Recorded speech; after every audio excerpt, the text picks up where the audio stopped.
अस्सलामु अलैकुम प्यारे दोस्तों, आज मैं आपको हजरत ज़करिया अलैहिस्सलाम का वह मशहूर वाक़या सुनाने जा रहा हूँ जिसमें उन्हें आरा करत से शहीद किया गया था। एक दिन हजरत ज़करिया अलैहिस्सलाम मरियम अलैहिस्सलाम के कमरे में दाखिल हुए। उन्होंने देखा कि मरियम अलैहिस्सलाम के सामने अमौसमी फल रखे हुए हैं। यह देखकर हजरत ज़करिया हैरान रह गए और बोले, ए मरियम, ये तमाम फल और खाना तुम्हारे पास कहाँ से और कैसे आया? मरियम अलैहिस्सलाम ने जवाब दिया, यह सब अल्लाह ताला के गैबी और बेहिसाब खजाने से आया है। अल्लाह ताला जिसे चाहता है उसे ऐसे ही बेपनाह रिज़्क़ अता कर देता है। यह सुनकर हजरत ज़करिया अलैहिस्सलाम सोच में पड़ गए। वे बुजुर्ग हो चुके थे, उनकी बीवी भी बुढ़ापे को पहुंच चुकी थीं और वे अब तक बे औलाद थे। उन्होंने अपने दिल में सोचा, जब अल्लाह मरियम अलैहिस्सलाम के कमरे में अमौसमी फल भेज सकता है तो मुझे बुढ़ापे में औलाद क्यों नहीं दे सकता। फिर उन्होंने हाथ उठाकर अल्लाह से दुआ की, ऐ मेरे रब, मेरी कमर झुक चुकी है, मेरे सर के बाल सफ़ेद हो चुके हैं। मैंने आज तक तुझसे जो भी दुआ की तूने उसे कबूल किया, मगर औलाद की उम्मीद में अब दिल मायूस है। अगर मैं बे औलाद मर जाऊंगा तो मेरा कोई वारिस ना होगा। ऐ माबूद, तू ही मरियम अलैहिस्सलाम को अमौसमी फल दे सकता है तो मुझे भी बुढ़ापे में औलाद क्यों नहीं देगा। मुझ पर रहमत कर और मुझे एक नेक बेटा अता फरमा।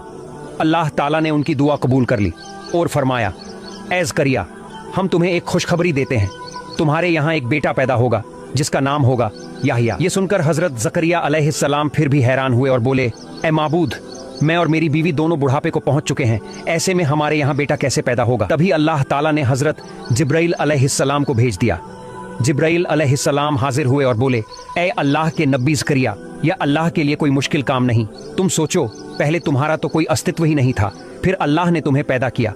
जब वह तुम्हें कुछ नहीं से पैदा कर सकता है तो बुढ़ापे में औलाद क्यों नहीं देगा। फिर भी हजरत ज़करिया अलैहिस्सलाम बोले, ऐ मेरे रब, मेरा दिल अभी भी तसल्ली नहीं पा रहा, आप मुझे कोई निशानी दिखा दीजिए। फिर अल्लाह ताला ने फरमाया, ऐ ज़करिया, तुम्हारे लिए निशानी यह है कि तुम 3 दिन और 3 रात तक किसी से बात नहीं कर सकोगे। उस वक्त तुम सिर्फ इशारे से ही अपनी बात समझा पाओगे। इसके बाद हजरत ज़करिया अलैहिस्सलाम अल्लाह ताला के हुक्म से 3 दिन तक किसी से भी कोई बात नहीं की। उन्होंने न किसी से गुफ्तगू की न जवाब दिया, बस इशारे से अपनी बात समझाया करते थे। 3 दिन गुजर जाने के बाद उन्होंने देखा कि उनकी बीवी को हैज रक्तस्राव शुरू हुआ है। तब उन्होंने समझ लिया कि अब अल्लाह की रहमत उतर आई है। फिर हजरत ज़करिया अलैहिस्सलाम अपनी बीवी के करीब हुए और अल्लाह की रहमत से उनकी बीवी हमल गर्भवती हो गईं। सुभान अल्लाह। कुछ वक्त बाद अल्लाह ताला के हुक्म से उन्होंने एक प्यारे बेटे को जन्म दिया और अल्लाह के आदेश से उस बच्चे का नाम रखा गया याहिया। अल्लाह ताला ने हजरत याहिया अलैहिस्सलाम के दिल में अपना खास नूर और रूहानी सिफात बख्श दी। छोटे से हजरत याहिया अलैहिस्सलाम जब तक 4 साल के हुए वे ज्यादातर घर के अंदर ही रहते थे, कभी बाहर नहीं निकलते थे।